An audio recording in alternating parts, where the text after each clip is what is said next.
that was a sarcastic remark pointing out that Bill Clinton has, quite a past, and Hillary Clinton has done quite a job on attacking the people who were victims of Bill Clinton.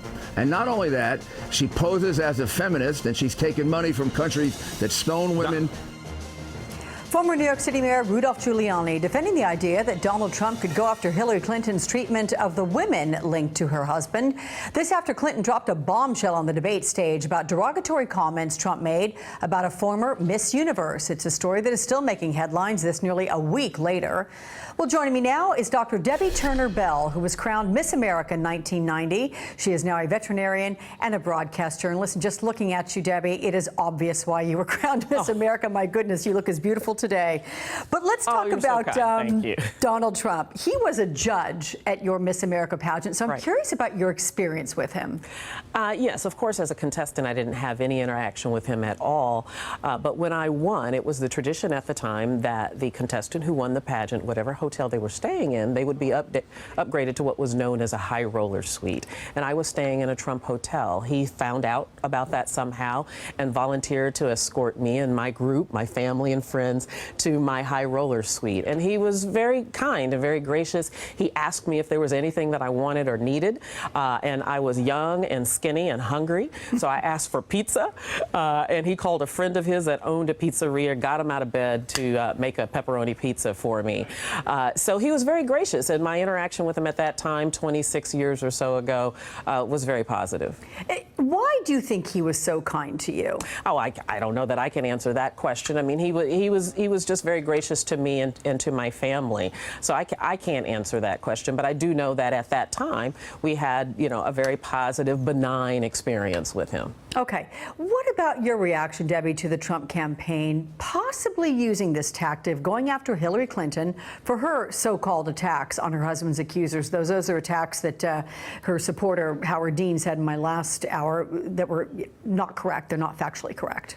You know what, Alex, this is what I'd like to say, and that is I would love to see the conversation elevated right now. We live at a pivotal time in our society and our history. There's a lot at stake for the future of this country, for our children. I'm raising a 6-year-old daughter to be a confident young woman, young African-American woman in this society, and there are a lot of variables that will influence how she sees herself and the world around her.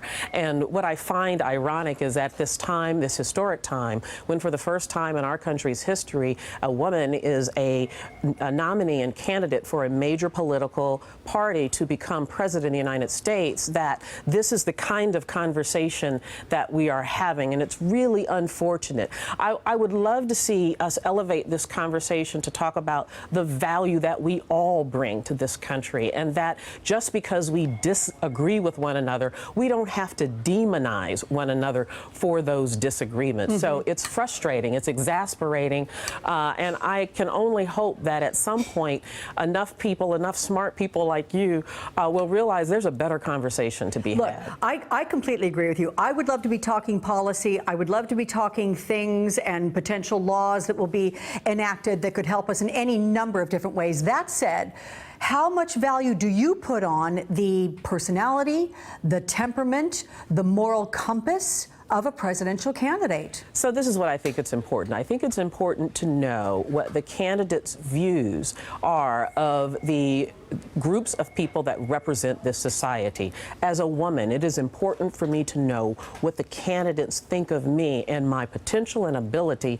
as a woman, and whether or not I am reduced to a number on a scale, or the size of a dress, or the color of my hair, or the width of my nose. That's an important piece of information for me to have. It's important as an African American to know how the candidates feel about the cultural segment of the population in which I am a group, and to understand that no matter what the group is, we are not all the same. All women are not the same weight. All African Americans don't have the same experience in this country. So it's important for me as a voter, and for young women as potential voters and voters, to understand that they need to find a candidate that can represent the many facets of who they are, and not be painted with a monolithic, homogeneous, stereotypical brush. So then the Alicia Machado conversation this week, Do you wish Hillary Clinton had not brought it up, or do you wish that Donald Trump hadn't kept the conversation going for 5 consecutive days thereafter? Well, you know what? There's a saying, it is what it is. It's already been brought up, so let's not go back and litigate whether or not it should be brought up, but let's talk about what it's developed into. It's almost a full week since the debate, and we're still having this conversation about a remark made by a candidate about a former Miss Universe some 20 years ago. So what I wish is that we could take this conversation and pivot it to something that's a little more important and that's just a little bit higher. To get to the question that I know you want me to answer, and that is, it brings up good information.